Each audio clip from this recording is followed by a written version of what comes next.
Hello friends, welcome back to my channel. आज के चले एसेছি নতুন একটা ভিডিও নিয়ে। আজকে আপনাদেরকে আমি সূত্র দিয়ে পা হাতা কাটিং কিভাবে করতে হয়, এই পা হাতা কাটিংটা ট্রেন্ডে আজকাল খুব চলছে, সেটা আপনাদেরকে আমি সূত্র দিয়ে কাটিং করা শিখিয়ে দেব।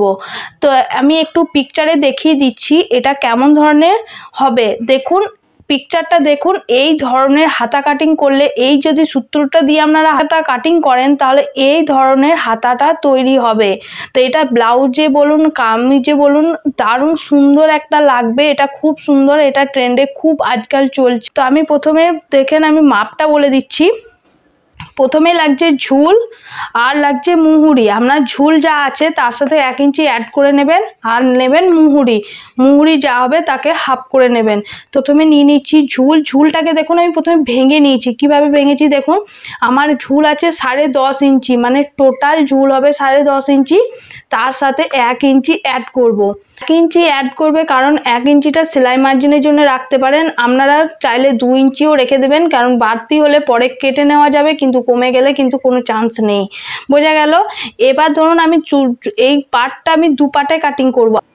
তো দেখুন এটা যদি বর্ডার দিতে চান তো বর্ডারটা আলাদা করে কাটবেন, আর হাতার কাটিংটা আলাদা করবেন, ঠিক আছে? যেখানে কুচিটা পড়বে, মানে যেখানে পাপটা তৈরি হবে সেটা আলাদাভাবে কাটিং করবেন। তো সেটার জন্য মাপ নিতে হবে। তো প্রথমে আমি দেখুন ভেঙে নিয়েছি। এটা 10.5টাকে আমি 7.5 ইঞ্চি, মানে এখান থেকে এত দূরে মাপ আমি 7.5 ইঞ্চি নেব, কারণ 1.5 ইঞ্চি নিতে হবে পাপটার জন্য। 1.5 ইঞ্চি এক্সট্রা নিতে হবে। এই জায়গাটাতে 1.5 ইঞ্চি এক্সট্রা নিয়ে নেবেন। এক্সট্রা নিলে কি হবে, পাপটা আরো বেলুনের মতন ফুলে উঠবে, ঠিক আছে? তো এই 1.5 ইঞ্চিটা এক্সট্রা এখান এত দূরে মাপ আমাদের রিয়েলটা নেবেন যত দূর আপনাদের দরকার। তারপরে 1.5 ইঞ্চি বা 1 ইঞ্চি, যদি কাপড় কম থাকে 1 ইঞ্চিও নিতে পারেন। 1 ইঞ্চিটা নিয়ে তারপরে কি করবেন, এটার সাথে মিলিয়ে দেবেন যেখানে আপনাদের এক্সট্রা মানে ফিটিং মাপটা হবে। তা আমি পুরোটা বলে দিচ্ছি। দেখুন প্রথমে নিয়ে নেবেন ঝুলের মাপ। আপনাদের ঝুল যা থাকবে, আপনারা যদি বর্ডার দেওয়া না করতে চান, এমনি করতে চান, তাহলে ঝুল যা থাকবে তার সাথে 1 ইঞ্চি এক্সট্রা নিয়ে নেবেন। আর যদি ঝুল মানে বর্ডার অ্যাটাচ করতে চান তাহলে বর্ডারকে বাদ দিয়ে আপনারা ঝুলটা নেবেন। বর্ডার যতটা থাকবে, আমার যদি 5 ইঞ্চি বর্ডার থাকে তো 5 ইঞ্চি মাইনাস করে দেবেন। যদি 6 ইঞ্চি থাকে 6 ইঞ্চি মাইনাস করে দেবেন ঝুলটা থেকে। তারপরে আরও 1 ইঞ্চি এক্সট্রা নিয়ে নেবেন। ধরুন আপনার আছে বর্ডার 5 ইঞ্চি, তো 5 ইঞ্চি মাইনাস করতে হবে। তাহলে 10.5 থেকে আপনাকে 5 ইঞ্চি মাইনাস করে দিলে হবে 5.5 ইঞ্চি। তাহলে 5.5 ইঞ্চির সাথে আপনারা আরো 1.5 ইঞ্চি কি করবেন, এক্সট্রা করে নেবেন। 5.5 ইঞ্চি প্লাস আরো 1.5 ইঞ্চি, তাহলে টোটাল কত হয়ে যায়, 7 ইঞ্চি। তাহলে এখান থেকে এত দূরে মাপ হয়ে যাবে 7 ইঞ্চি। তারপরে পাপটা তৈরি করার জন্য একটা মাপ নিতে হবে। তা আপনারা কাপড় নিয়ে নেবেন কত, এটা 2 ভাঁজে করবেন। যদি 4 পার্ট বার করতে চান, যদি একসাথে দুটো হাতা বার করতে চান তাহলে 4 ভাঁজে করবেন। আর যদি একটা একটা করে বার করতে চান তাহলে 2 ভাঁজে করবেন, ঠিক আছে? তাহলে নিজে এই দিকটা রাখবেন জোড়া সাইড, আর এই পাশটা রাখবেন ওপেন সাইড। যে পাশে সমস্ত কিছু ড্রয়িং হবে সেই পাশটা থাকবে জয়েন্ট সাইড সবসময়, ঠিক আছে? তারপরে এখান থেকে এত দূরে মাপ নিতে হবে। একটা যেটা আমরা পাপটা তৈরি হবে সেটার মাপ নিতে হবে, সেটার মাপ নিয়ে নেবেন। যদি আপনাদের কাপড় বেশি থাকে তো 5 ইঞ্চি 6 ইঞ্চিও নিয়ে নিতে পারেন, আর যদি কম কাপড় থাকে তো 4 ইঞ্চি নিয়ে নেবেন। মোটামুটি একটু কাপড়টা নেবেন যাতে পাপটা বেশ ভালো রকম ফুলে থাকে, বেলুনের মতন ফুলবে, ঠিক আছে? তারপরে এই 4 ইঞ্চি বা 5 ইঞ্চি যাই নেবেন সেটাকে নিয়ে একটা বক্স করে নেবেন প্রথমে। তারপরে কি করবেন, হাতা যেমন আমরা নর্মাল হাতা যেমন শেপ দিই সেই শেপটা দিতে হবে। তো তার জন্য কি করতে হয়, এই লাইনটাকে প্রথমে ঝুলের লাইনটাকে স্ট্রেট করে নিতে হয়, যেমনটি করি আমরা সেম প্রসেস করব। তারপরে কি করব, 3 ইঞ্চি ডাউন করে নেব, কারণ আমাদের লং হাতা হবে, কারণ এখানে অর্ধেক হচ্ছে, তারপরে আমাদের বর্ডারের জন্য অর্ধেক থাকবে, সেই জন্য লং হবে, ঠিক আছে? তো 3 ইঞ্চি ডাউন করবেন। আর যদি শর্ট হাতা হতো তাহলে 2.5 ইঞ্চি ডাউন করলে হয়ে যেত। তো এখান থেকে এত দূরে 3 ইঞ্চি ডাউন করে এই লাইনটাকে সোজা একটা দাগ টেনে নেবেন, ঠিক আছে? তারপরে এখানে একটা মাপ আছে, সেই মাপটা নেবেন। আপনারা যদি চেস্ট অনুযায়ী নিতে চান তাহলে চেস্ট আপনাদের যা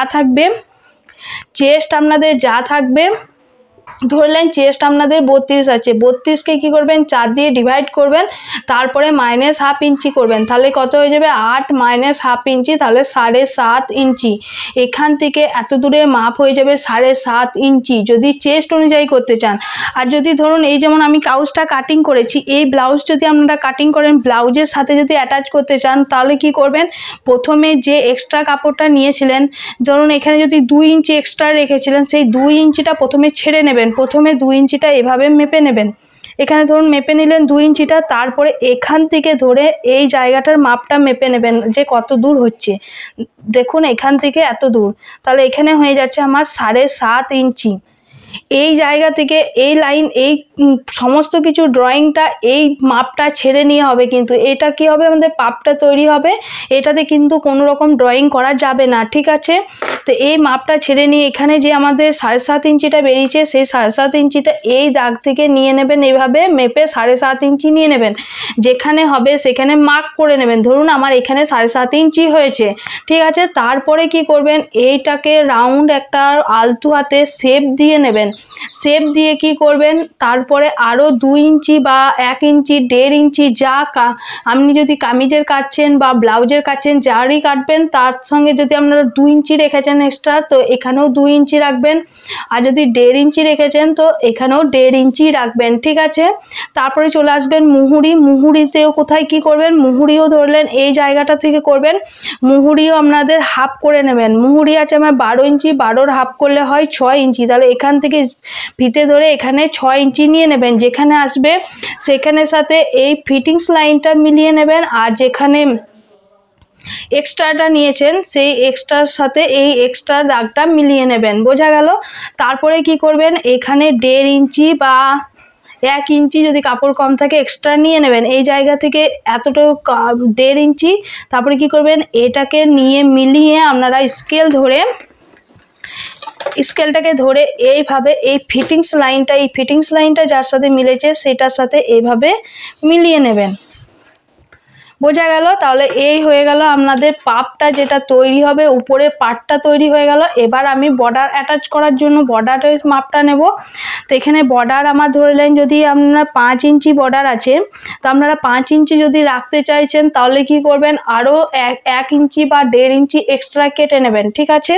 ধরলেন 5 ইঞ্চি বর্ডার আছে, তাহলে কি করবেন 1 থেকে 1.5 ইঞ্চি নিয়ে নেবেন আরও এক্সট্রা, কারণ আমাদের 2 সাইডে সেলাই হবে, এটা হবে একটা এই উপরে সেলাই হবে, আর একটা নিচে মোড়ার জন্য একটা সেলাই রাখতে হবে, সেলাইয়ের জন্য কাপড় রাখতে হবে, সেই জন্য নিয়ে নিতে হবে।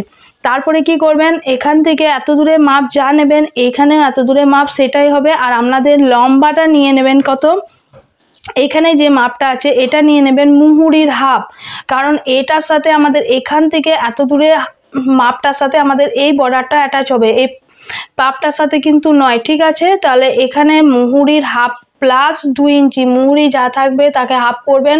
এখানে যদি 2 ইঞ্চি নিয়েছেন এখানেও সেম 2 ইঞ্চি নিয়ে নেবেন, বোঝা গেল। এবার এটাকে একটা বক্স করে নেবেন, বক্স করে এটাকে কাটিং করে নেবেন, তাহলে আপনাদের পাপ হাতা একদম রেডি হয়ে যাবে। তো আজকে ভিডিওটা যদি আপনাদের ভালো লাগে অবশ্যই লাইক, কমেন্টস আর শেয়ার করবেন, আর আমাকে একটু কমেন্টস করে জানাবেন যে আমার ভিডিও আপনাদের কেমন লাগে আর কোথায় থেকে দেখছেন আপনারা অবশ্যই আমাকে জানাবেন। আর যদি প্রথমবার আমার চ্যানেলে ভিজিট করছেন তো অবশ্যই সাবস্ক্রাইব করে দেবেন।